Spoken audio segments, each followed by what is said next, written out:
Mahilig ka ba sa magic, witchcraft, wizardry, or mga mythology, folklore, and adventure? Or should I say, mahilig ka rin ba sa Harry Potter? Well friend, let me tour you to the one of the most magical world of witchcraft and wizardry of Harry Potter. You will see in this video yung mga ginamit at kung paano ginawa ang movie. Ito ang Warner Bros. Studio Tours. Itong nasa Tokyo, Japan na Warner Bros. Studio Tours na The Making of Harry Potter ay pangalawa pa lang sa buong mundo. Nakakabukas lang noong 2023. Ang una ay sa England. Although may mga Harry Potter attraction naman sa Universal Studios. Pero ito kasing Warner Bros. Studio Tours na dedicated sa making ng Harry Potter ay mas detailed na nakafocus sa behind the camera ng pagbuo ng movie. Mula sa imagination ng author hanggang sa buong production ng movie. May dining hall na tulad ng sa movie. Sobrang natatandaan ko to kasi ito ang lahat ng student at professor ay sabay-sabay na kumakain dito at ginaganap yung mga announcement. At pagpasok mo pa nga ay after the dining hall ay may papakita sa'yo kung paano ito dinisenyo. Masusi nila itong pinag-aaralan yung blueprint ng lugar. Ganyan sila kaseryoso sa pagbuo ng movie na to. At alam mo ba na mismong pati ang mga costumes ay binuhusan nila ng budget? Dahil sa design at tela, solid talaga ang pagkakagawa. Ang first book na Harry Potter Philosopher's Stone ay na-publish noong 1997 na sinulat ni Joanne Kathleen Rowling o J.K. Rowling. Ito ay kwento tungkol sa isang young wizard na sa school ng witchcraft and wizardry. Sa thought pa lamang na school ng witch and wizard ay makikurious ka talaga sa kwento. Dahil interesting naman talagang malaman din kung paano nga naman talaga natuto ang mga witch and wizard sa mga magics. Even though mostly sa mga tao ay naniniwalang ito ay kathang isip lamang. But for me,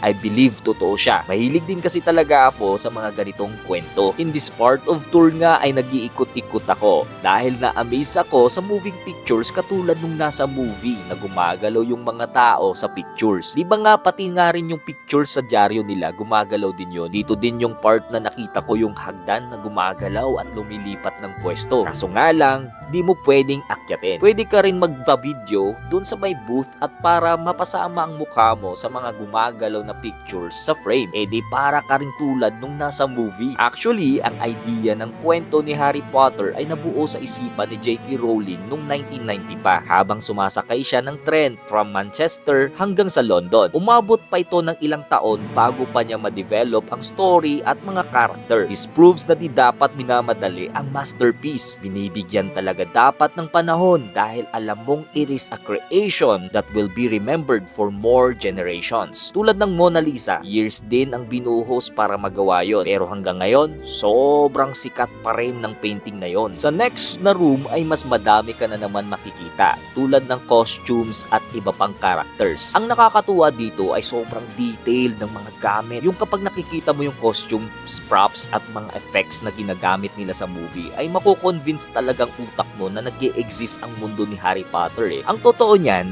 di ako sobrang fan ng Harry Potter nung unang lumabas ang movie nito. Di dahil napapangitan ako sa kwento or pagkabuo nito. Pero kasi ang hirap lang talagang intindihin ng English nila. Napakas lang talaga.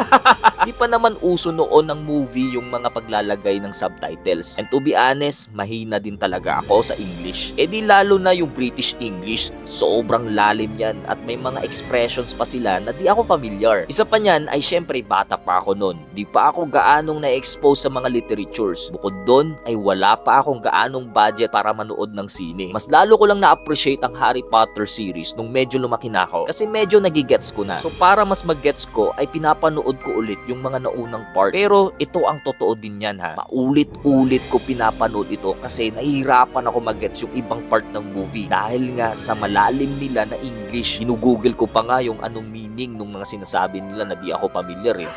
But other than that, dahil nga mahilig ako sa kawerduhan, kakaibang nilalang, magics at adventures, ay na-entertain ako sa panonood. Mahilig talaga ako sa magic dati pa. Kaya nga naging street magician din ako noon, pero not a professional. Trip-trip ko lang. Well, part ng ADHD ko yun. May part ng tour din pala na ipapa-experience sa'yo yung feeling na parang may magic ka or powers. Yung iba pa nga ay bumibili ng uniform ng Hogwarts at yung wands kasi may part sa lugar na gamit ang wand mo ay pwedeng ma-activate yung mga effects. Kaya feeling mo ay may magic ka na. Pero nakakainggit din na ma-experience yun ha. Hindi na kasi kami bumili ng sa amin kasi mahal din. Iba ang bayad nun sa ticket mo sa entrance. At dahil kuripot nga ako at naisip ko na isang beses ko lang naman din yun magagamit at sa loob lang naman din may effect yun, so wag na lang. Mindset ba? Mindset?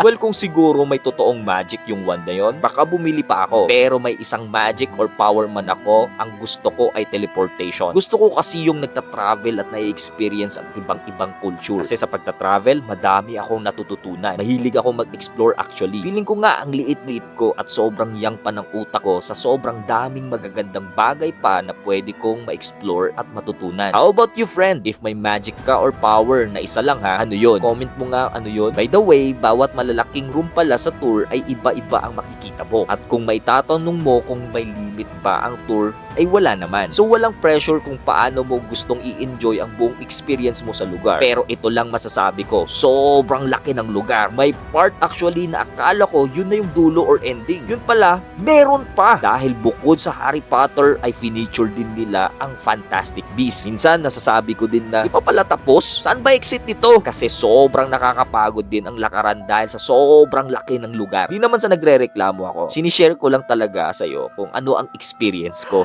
But if ever sobrang diehard fan ka ng Harry Potter, sure ako di ka makakaramdam ng pagod dahil bawat sulok ay ma-appreciate mo yung mismong detailed replica ng lugar na nasa movie. Makikita mo din pala dito yung part kung paano nila ginawang parang totoo yung characters. Dito ko nalaman na gumamit pala sila ng puppetry. Makikita din yung mga mask na ginamit, yung mga anatomy ng kakaibang characters andito rin. Habang nakikita ko tong mga to sa pag-iikot ko, napapaisip din talaga ako na namamangha sa writers tulad ni J.K. Rowling. Namamangha ako sa kanila, sa kakayanan nila na maiput into words ang kanilang mga imaginations. Yung tipong kaya nilang ma-describe ang itsura ng karakter at ma-imagine yung lugar. Kayang-kaya kanilang dalhin sa mundo ng kanilang imaginative mind. Bago pa man naging sobrang sikat ni J.K. Rowling dahil sa Harry Potter, ay madami din siyang pinagdaanan na challenges. Isa na doon ang pagiging single mother niya. Madami na rin siyang naisulat bago pa man ang Harry Potter pero walang naipublish. Kahit man din ang Harry Potter niya na libro ay 12 times na nireject ng publishing companies. Ang Bloomsbury na isang maliit na publishing company lang noon tumanggap sa Harry Potter book para i-publish ito. Based sa owner nito, binabasa niya raw sa kanyang 8-year-old na anak ang sample ng Harry Potter noon. Then napansin niya ang pagkahumaling ng kanyang anak sa kwento. Dito na nakitaan ng Bloomsbury ang potential ng libro ni J.K. Rowling. Well, sa buong tour na to, ang masasabi ko lang, ang kwento ni J.K. Rowling mula sa pagiging isang struggling writer hanggang sa pagiging creator ng isa sa pinakapaboritong series sa history ng literature ay patunay lang ng lakas ng tiyaga at imagination. Harry Potter series ay hindi lang nagbibigay aliw sa milyong-milyong tao sa pamamagitan ng kanyang mahiwagang mundo at temang walang kupas tulad ng pagkakaibigan, tapang at pagmamahal, kundi nagbibigay inspirasyon din sa maraming mambabasa na mangarap ng malaki at maniwala sa magic na nasa loob nila. Ang kwento ni Rowling ay nagpapaalala lang sa atin na kahit sa pinakamadilim na panahon,